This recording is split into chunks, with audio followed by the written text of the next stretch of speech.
Hello there! I'm sure some of you are aware of the upcoming path of Elation as a playable path, but there hasn't been any concrete information as to how the path's gameplay will fully function.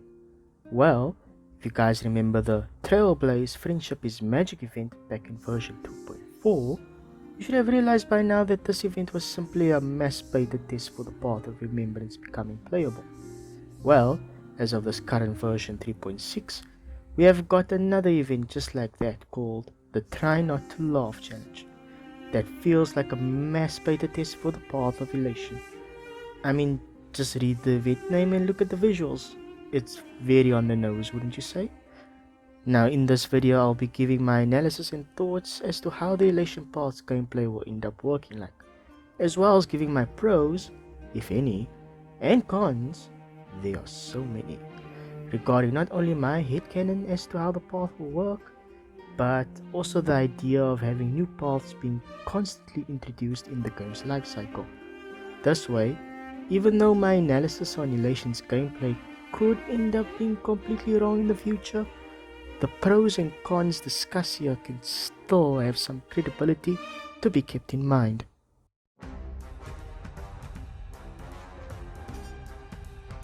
Now just before I do that, I think it is important to go over how the event gimmick works, just to give you guys an understanding of its function, as well as how the gameplay aspect of it can evolve with future characters. Upon entering combat, you will have a surprise box in the action order, and a giggle gauge on the right side of the screen. Similar to the grid mechanic of pure fiction, you will need to charge the giggle gauge by doing specific actions.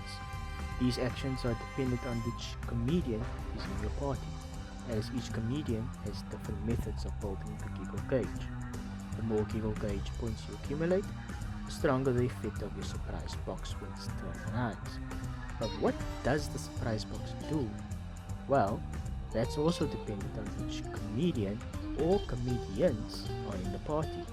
That's right, as you progress the event, you can have more than one comedian in the party, and this gives you more than one way to charge up the giggle gauge, as well as access to more than one surprise box effect on combat. Most of the surprise box effects are merely offensive attacks, but you also have utility effects. For example, Fei Xiao's surprise box gives her more flying warrior stacks or ultimate, and Seridra's surprise box allows her to re-trigger the surprise box of a previous comedian. Once you get to the final event stage, you can only use a team consisting of comedians. This is where the experimentation aspect of the event kicks in, as not only do you get to experience having 4 surprise box effects in battle, but you also get to decide the order in which these effects happen, which can really change up the overall performance of your team.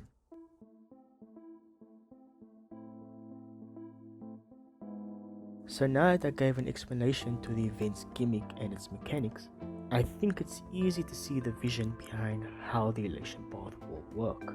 Essentially, characters following the path of Elation will have some sort of gimmick existing either in the action order or on the right side of the screen.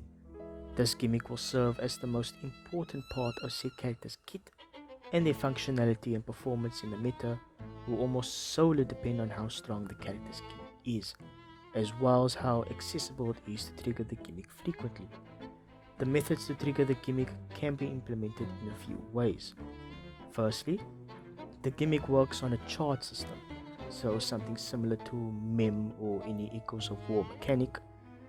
Secondly, the gimmick works on a count system, so something similar to Acheron or Fei Xiao's ultimate charges. Thirdly, one specific person, most likely the Elation character, doing any action under a certain state, or just one specific action, something very similar to how follow-up attacks work in the game. With regards to C, I should mention that Sampo in the event has the ability to trigger all party members' surprise box effects, including his own, after activating his ultimate, so it's not far-fetched for C to be a possibility. I definitely have more to say about this ability later in the video though, so stay tuned for that. Something else worth mentioning is that charging this gimmick is not exclusive to the Elation character. Other party members can assist in charging up the gimmick too. This means that building a team around Elation characters will work the same as building around any other character. To give you a very simple summary, you can think of every Elation character playing more or less like genuine, minus the part of being able to advance like Lord. But hey, who's to say an Elation character can't have the ability to advance their own gimmick on the action order?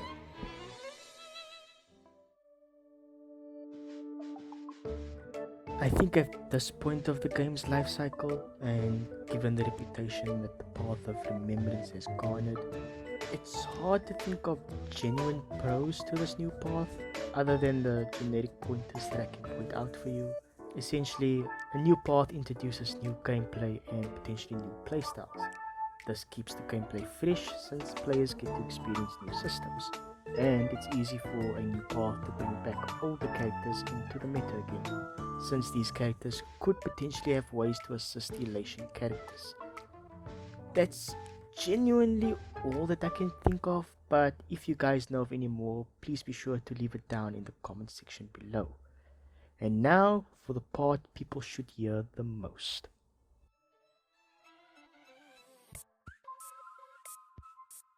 Firstly, the most important part that I need to express about this new path is that, just like the Path of Remembrance, I believe that the Path of Elation will be yet another path that is not tied down to a specific role, like how Abundance is healing and Preservation is shielding.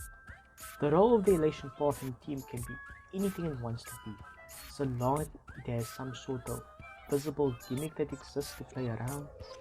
Now, maybe some of you guys are thinking, but this sounds like a positive. It allows the developers to create more unique characters that are not tied down to a specific role. Well, normally I'd agree with that statement, but if you take into consideration the nature of a gacha game, as well as Hoyoverse's current track record of how they have designed the Remembrance Path characters, I think it's safe to say that having another new path is designed to work against the player rather than for the player. Let's look a little bit back on the introduction of Remembrance characters. You had RMC and Aglaya released in version 3.0, but since Remembrance was a brand new path, that meant we had no light codes readily available prior to their release and could only make use of what was released in that same patch.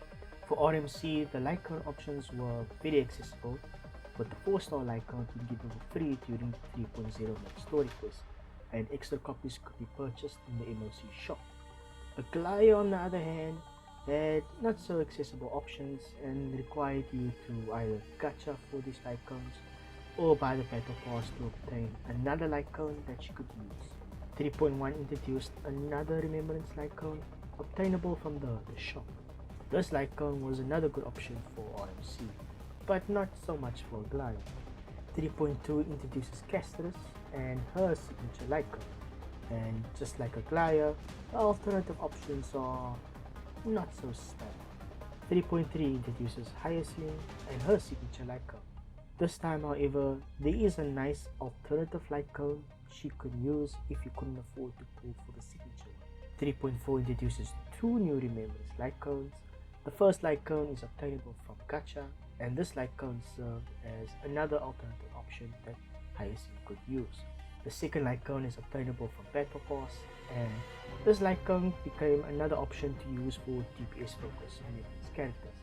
And finally, 3.6 introduces Evernight and her signature light cone, with her other best alternatives being either gacha locked or Battle Pass locked. Do you guys see the underlying problem here? Basically, the earlier versions of 3.x had such a short supply of light cone options for the new path that the FOMO to either spend pools on the gacha or spend money on the game, whether it be to do more gacha or buy the battle pass, was at an all-time high. Also, all the Remembrance light cones that favor DPS characters just happened to be paywall, while the light cones that favored support characters are freely obtainable.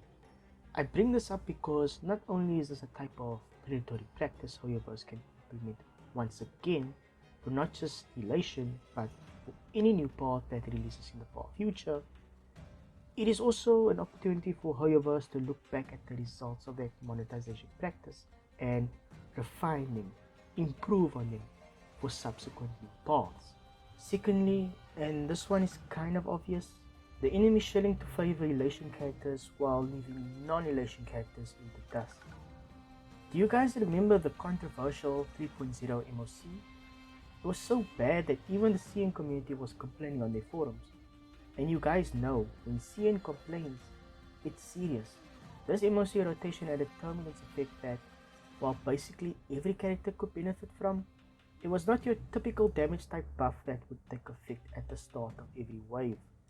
And you combine this with HP inflation, the damage requirements to clear the MOC during 3.0 felt significantly harder. In fact, there were literally people reporting about how they struggled on floor 10 because the MOC buff just wasn't beneficial enough to take advantage of. The turbulence effect itself was designed solely for the purpose to show a glai's performance. It was still possible to clear without a glide. Even if you pulled the hurter, you were still able to clear. But if you didn't have strongly invested teams, there were clearly issues. I remember when I cleared this MOC rotation, I only had Super Break and the hurter team as my strongest invested teams.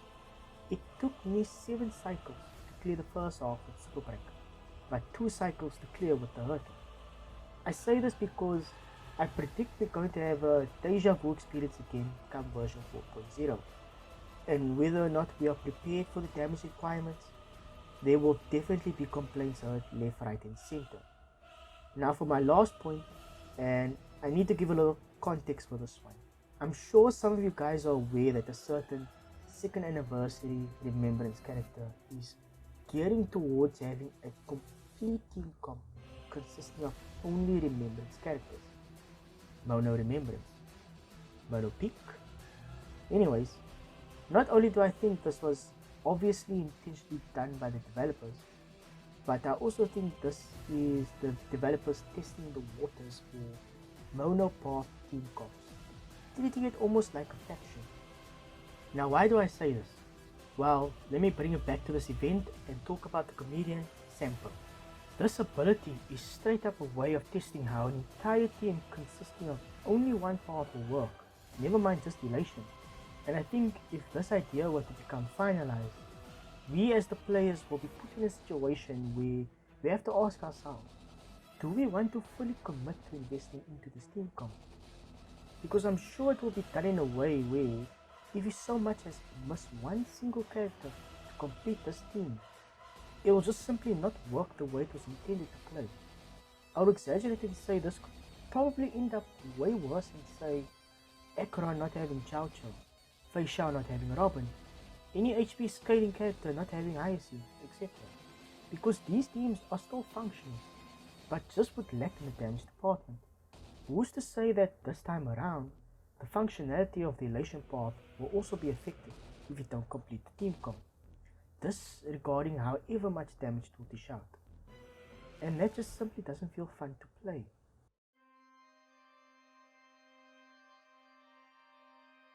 So with everything that's been said, I just want to mention that my thoughts on how the path of Elation will work is entirely just my own thoughts and analysis, and I can either be on the money with it, half right, or just completely wrong overall.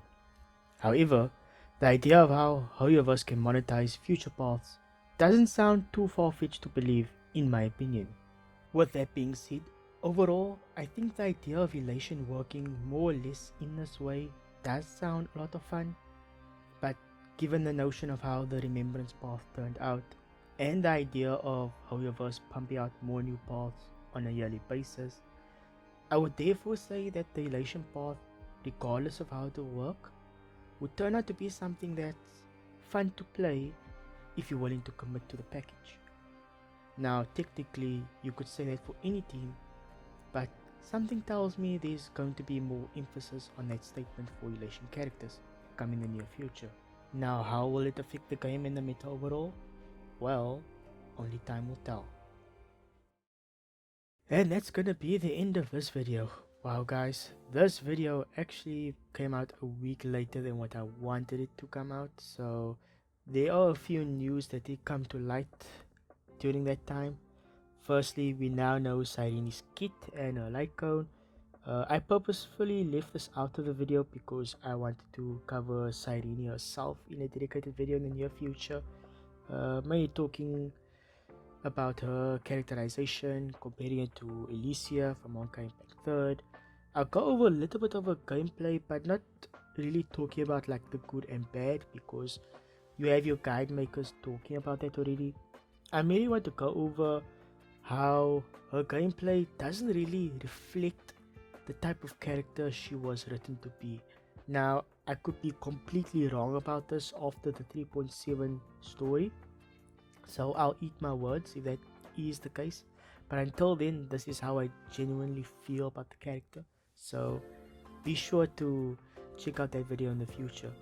And speaking of that video, there is also another video that I plan to make as well, which is covering the entire Amphoria story in a review, mostly talking about the good, the bad, and ugly, as well as giving a comparison to Honkai Impact 3rd's version of it. Now, I'll just leave my hot take right here as someone who has played Honkai Impact 3rd back in 2021 for a whole year, finished the whole of part 1. My favorite story was the Elysium Realm. So when I saw Albert teasing the Crisis Ace, the Flame Chase journey in the live stream, I won't lie to you, I was very excited. I was practically like screaming. But a bit later on, I gave myself a thought in my head. I told myself, no matter how good Amphorius could be, I think at the end of the day, it will always be inferior to the Elysium Realm story in Honkai Impact 3rd. Or something else that also brought us to light was new planar sets, specifically the Tengoku at livestream planar set. A lot of people are talking about how the Elation path is going to be a path focused on consuming skill points. Now, I wouldn't fault you for thinking that way, but I want to bring your attention to the wondrous Banana Amusement Park planar set. This set we all thought was going to be every Remembrance character's best in slot. Unfortunately, that was only the case for the first Remembrance character we got, Aglaya, and then every Remembrance character afterwards did not use the set. I feel like the same thing is going to happen with this Tengoku at livestream set. Only the first Elation character will use this, and then every future Elation character that releases afterwards will have their own dedicated planar set. So I won't suggest you guys go ham on this set, because dedicated sets in the future will come out for newer Elation characters in the future. And lastly, I am thinking of other gacha games to make videos on, like there is Wuthering Waves and its entire Renacita story. I feel like that's worth talking about from a casual perspective, just as a story enjoyer of the game who doesn't really tackle into the end game much. I feel like that's an important perspective to look at, especially since the day one launch and its story wasn't so well received, if I can say so myself. So I do want to make a video on that, but we'll see how it goes. And one more important thing, I do intend to cover Arknight's Enfield in the future. So if you guys are as interested in that game as I am, be sure to stay tuned to this channel. You will definitely see more Arknight's Enfield videos from me in the near future. In fact, we just had their live stream on Friday, and boy oh boy, there were so many good things to talk about that. I plan to make a video analyzing the good and potentially the concerns that we may have, though I do know that a couple of information is vague and we will only really know once the beta starts. But until then, I think it's worth giving a good analysis of what they showcase. And that's all from me, guys. If you enjoyed the content and wish to see more from me, be sure to give this channel a subscribe, like this video, and I'll see you guys on the next one. Peace.